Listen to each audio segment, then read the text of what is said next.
In the mist-shrouded valleys of medieval Europe, where the thunder of hooves could spell either salvation or doom, one morning would witness an event so extraordinary that chroniclers would struggle to believe their own accounts. Picture this: 500 mounted knights, their armor glinting in the pale dawn light, preparing to face an army 100 times their size. Not in a desperate last stand, not in a hopeless charge against impossible odds, but in a calculated strike that would turn the very foundations of medieval warfare on their head. This is not a tale of fantasy or legend. This is the story of how tactical brilliance, perfect timing, and the devastating power of surprise could transform a handful of warriors into an unstoppable force. A story that would echo through the halls of castles and the pages of military treatises for centuries to come. The year was 1347, and the political landscape of Europe writhed like a living thing, constantly shifting alliances and bitter rivalries carving new boundaries with each passing season. In the heart of what would become modern-day France, two great powers stood locked in a deadly dance of conquest and revenge. The larger force, a massive army of 50,000 men, represented the combined might of three allied duchies. Their banners stretched across the countryside like a multicolored sea, their supply trains snaking behind them for miles. At the head of this vast host rode Duke Aldric the Bold, a man whose reputation for crushing his enemies was matched only by his appetite for conquest. His army was a fearsome sight to behold. Ranks upon ranks of heavily armored infantry marched in perfect formation, their spears creating a forest of steel points that caught the morning sunday. Crossbowmen walked alongside, their weapons slung across their backs, quivers bristling with bolts capable of punching through mail at 300 paces. Siege engines rumbled on great wooden wheels, their massive frames promising destruction to any castle foolish enough to resist. But it was the cavalry that truly marked this as an army of conquest. Nearly 8,000 mounted warriors rode in disciplined columns, their war horses bred for battle, their lances held high with colorful pennants streaming in the wind. These were not mere soldiers, but the flower of noble houses, each knight worth a dozen common foot soldiers in both training and equipment. Duke Aldric had every reason to be confident. His intelligence network had confirmed that his enemy, Duke Roderick of Montclair, commanded barely 10,000 men total. The mathematics of medieval warfare were brutal but simple. Superior numbers, better equipment, and experienced leadership almost always guaranteed victory. Aldric's army outnumbered his foe 5-1. In his mind, this campaign would be over before the first snows of winter. What Duke Aldric did not know was that Duke Roderick had no intention of meeting him in open battle. While Aldric's massive army lumbered through the countryside, consuming supplies like a plague of locusts, a very different kind of preparation was taking place in the shadowed valleys ahead. Duke Roderick was cut from different cloth than his opponent.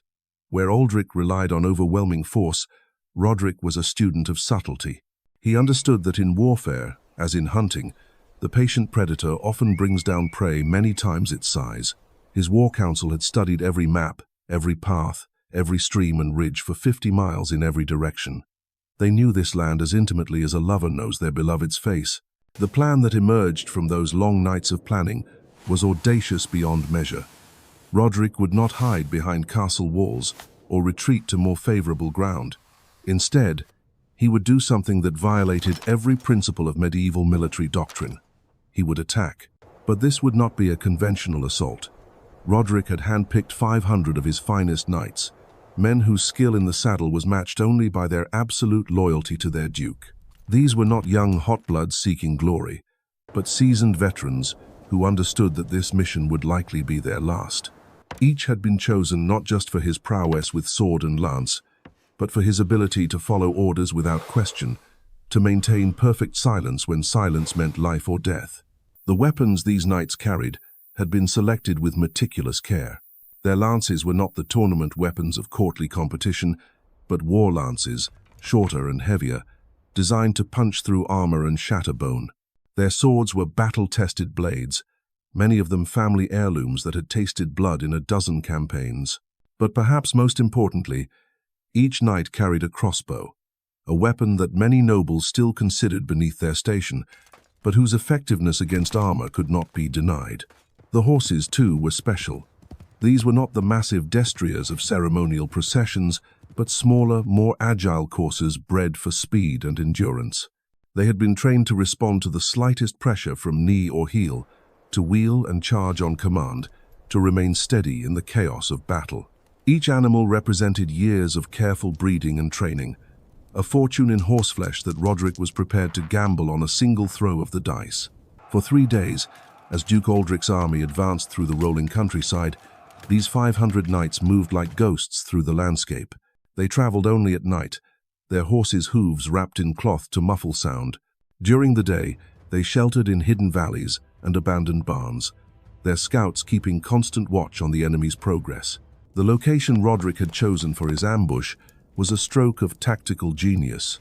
The Valley of Thornwood lay directly on Aldric's route of march, a natural bottleneck where the main road passed between steep, forested hills.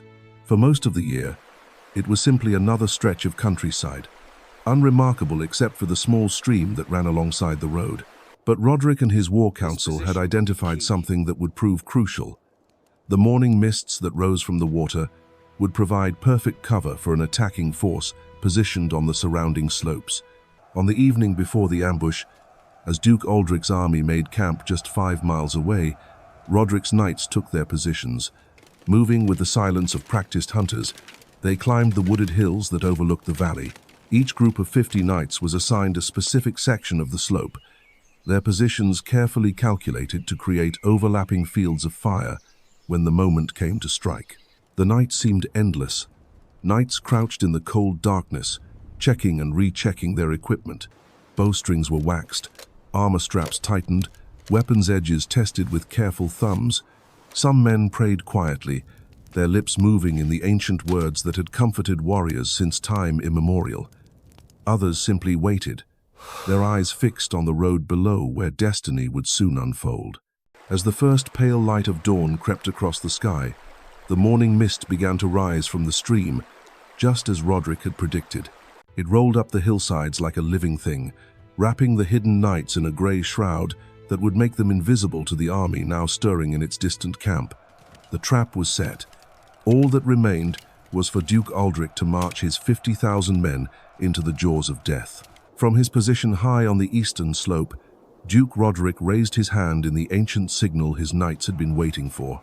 In just a few hours, the medieval world would witness something that military scholars would debate for centuries: how 500 knights could ambush an army of 50,000 and live to tell the tale. The morning sun climbed slowly over the horizon, casting long shadows through the valley as Duke Aldric's massive army began its methodical advance.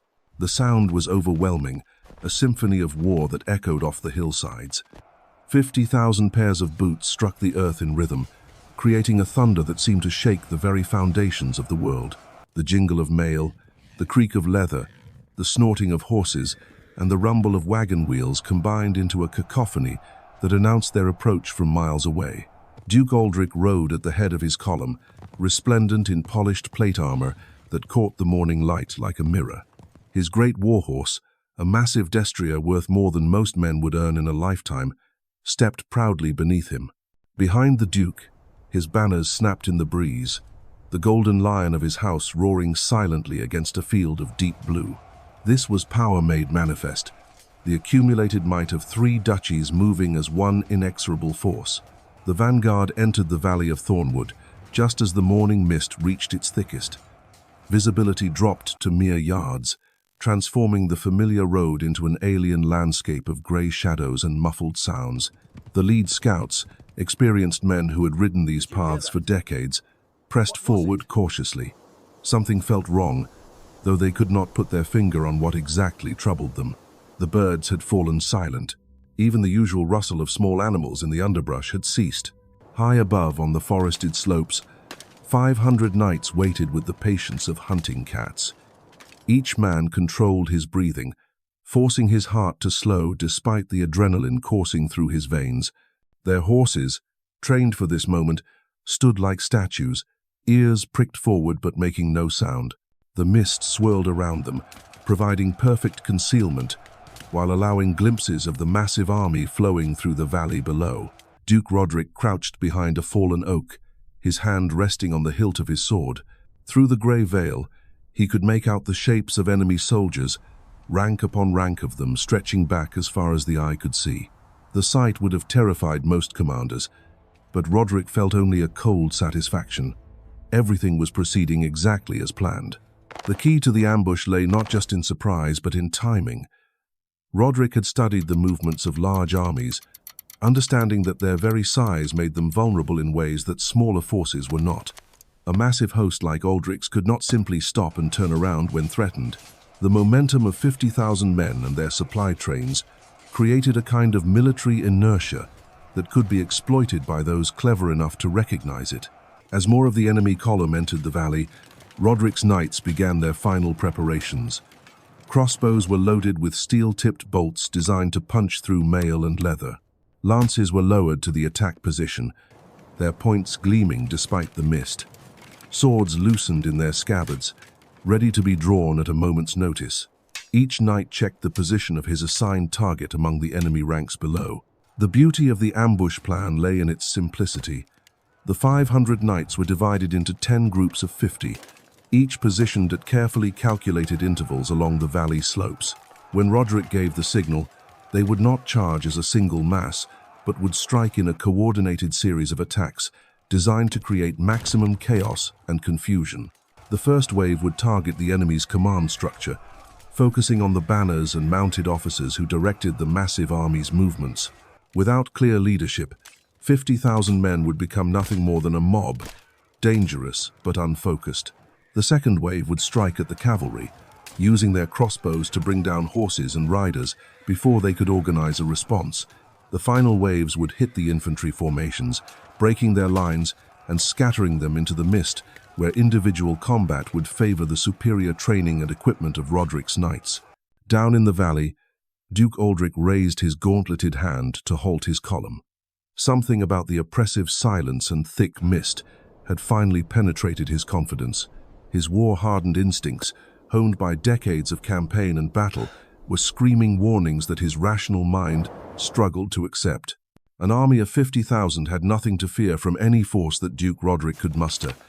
The mathematics were indisputable, yet the mist seemed almost alive, pressing in from all sides and reducing the world to a grey bubble barely 20 yards across. His scouts had not reported back from their advanced positions, and the usual sounds of a countryside awakening to morning were conspicuously absent. Birds should be singing. Small animals should be rustling through the underbrush.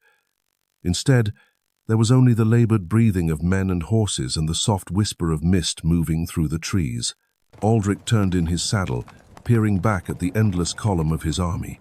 The sight should have been reassuring, thousands upon thousands of armed men stretching back through the valley like a great serpent of steel and leather. But somehow, in the grey shroud of morning fog, even this vast host seemed diminished, vulnerable in ways that defied logical explanation. His lieutenant, Sir Marcus the Steadfast, guided his horse alongside his commander. The man's scarred face bore the marks of 2 decades of warfare, and his eyes held the same unease that Roderick was feeling. When he spoke, his voice was barely above a whisper, as if he feared to break the unnatural silence that surrounded them. The unease spread through the ranks like a disease. Veteran soldiers who had faced charging cavalry and besieged castles found themselves jumping at shadows. Horses nickered nervously, their ears swiveling at sounds their riders could not hear. Even the great siege engines seemed to groan more loudly than usual, their wooden wheels protesting against the cobblestones with an almost human voice of complaint. Above them in the mist, Duke Roderick watched the enemy column with the focused intensity of a master craftsman examining his finest work. The moment was almost at hand. His knights were in position, their weapons ready, their horses gathering themselves for the charge that would echo through history. In just moments, the world would discover what happened when medieval warfare's most fundamental assumption, that numbers always triumph, met the cold reality of tactical genius and perfect execution. The morning mist swirled thicker, as if the very elements conspired to aid the ambush. And in that grey shroud, 500 knights prepared to prove that sometimes, in the brutal calculus of war, quality could indeed triumph over quantity in the most spectacular fashion imaginable.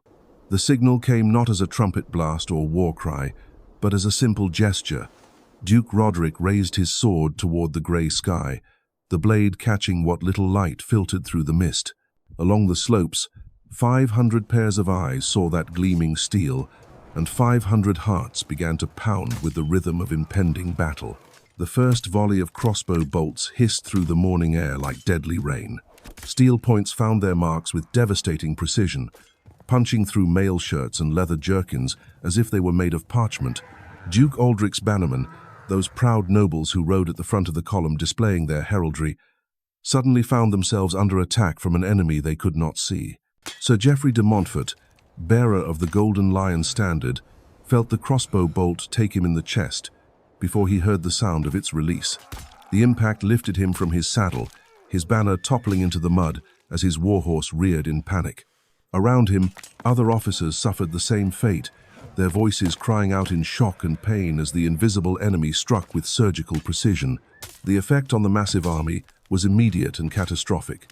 Soldiers who had been marching in perfect formation suddenly found themselves without officers, without orders, without any understanding of what was happening to them.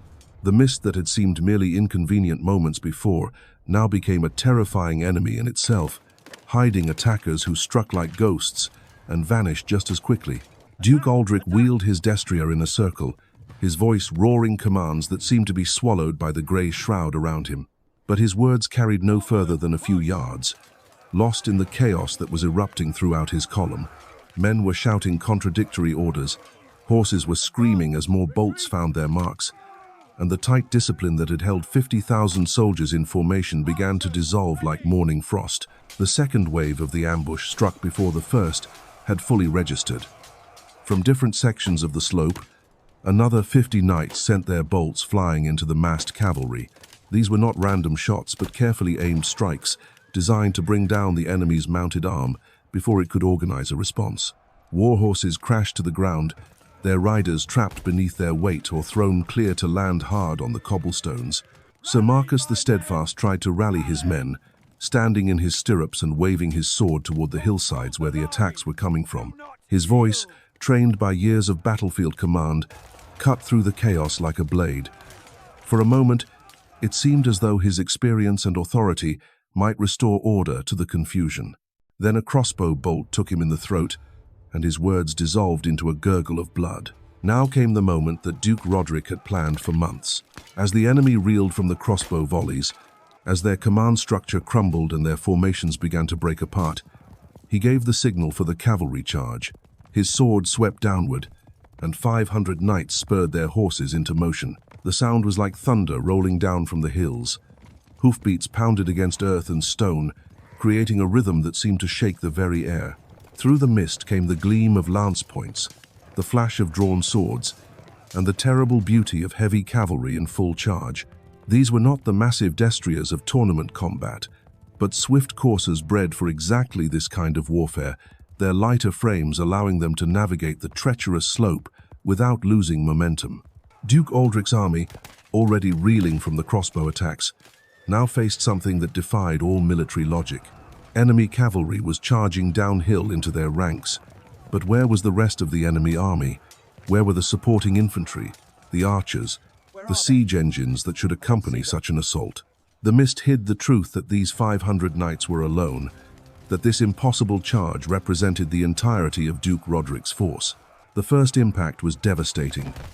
Knights with their lances in the couched position struck the disorganized enemy formations like a battering ram made of steel and horseflesh.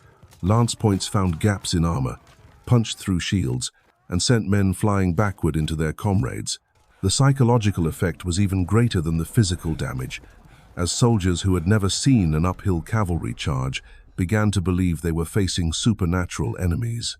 But Roderick had not planned for a single devastating charge, followed by a fighting withdrawal.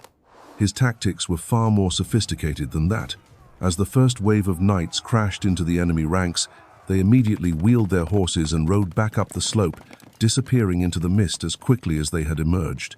To the confused soldiers below, it seemed as though the attackers had simply vanished into thin air. Before the enemy could recover from the first assault, the second wave struck from a completely different direction. 50 more knights charged down from the western slope, their war cries echoing off the valley walls as they crashed into the flank of Aldric's column. Again, the attack was devastatingly effective, scattering formations and adding to the growing panic that was spreading through the massive army like wildfire. Duke Aldric found himself in the nightmare position of every medieval commander, fighting an enemy he could not see, could not count, and could not predict. Each time his men tried to form defensive positions, another group of knights would emerge from the mist at a different point, strike hard, and vanish again before any organized response could be mounted. It was like trying to fight shadows, and the psychological toll on his army was becoming catastrophic. The genius of Roderick's plan was now becoming clear. By striking in waves from different positions, his 500 knights were creating the illusion of a much larger force. To the soldiers trapped in the valley, it seemed as though they were surrounded by thousands of enemies, that every hilltop concealed another formation of cavalry ready to charge. The mist that had initially favored the attackers was now working against the defenders, magnifying every sound, distorting every shadow, and turning imagination into the deadliest weapon on the battlefield. Panic began to spread through the ranks like a plague. Soldiers who had never shown cowardice in a dozen campaigns found themselves looking over their shoulders, jumping at every sound, seeing enemies in every shadow. The tight formations that were the backbone of medieval infantry began to loosen as men instinctively sought cover or pressed closer to their comrades for comfort. The supply trains, stretched out along miles of road behind the main army, became scenes of utter chaos. Teamsters abandoned their wagons and fled into the countryside. Horses broke free from their traces and galloped away in terror. Precious supplies, weapons, and equipment were scattered across the landscape as the support structure of the massive army collapsed under the psychological pressure of the invisible enemy. Yet Duke Aldric was no coward, and he was far from finished. Drawing on decades of experience, he began to adapt to this unprecedented situation. If he could not see his enemies clearly, if he could not predict where they would strike next, then he would have to change the nature of the battle itself. His voice rang out across the chaos, calling for his surviving officers to rally their men into defensive squares to prepare for a fighting withdrawal that would get his army out of this valley of death. But Roderick had anticipated this response as well. The final phase of his ambush was about to begin, and it would prove that even the most experienced commanders could be outmaneuvered when they faced an enemy who understood that in warfare, perception could be more powerful than reality, and that sometimes the greatest victories came not from superior numbers, but from superior thinking. The moment Duke Aldric began organizing his defensive squares, Duke Roderick unleashed the most devastating phase of his ambush. From every direction simultaneously, all remaining knights charged down the slopes in a coordinated assault that shattered what little order remained in the massive army. The psychological impact was complete and catastrophic. Soldiers who had held their ground through the earlier attacks now broke and ran. The sight of enemy cavalry emerging from the mist on all sides created a terror so profound that discipline simply evaporated.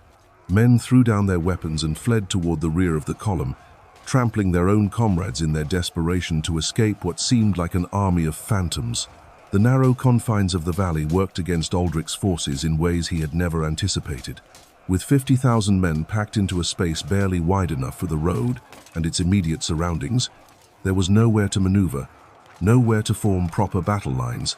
Knights found themselves trapped between their own infantry and supply wagons, unable to charge or even turn their horses effectively.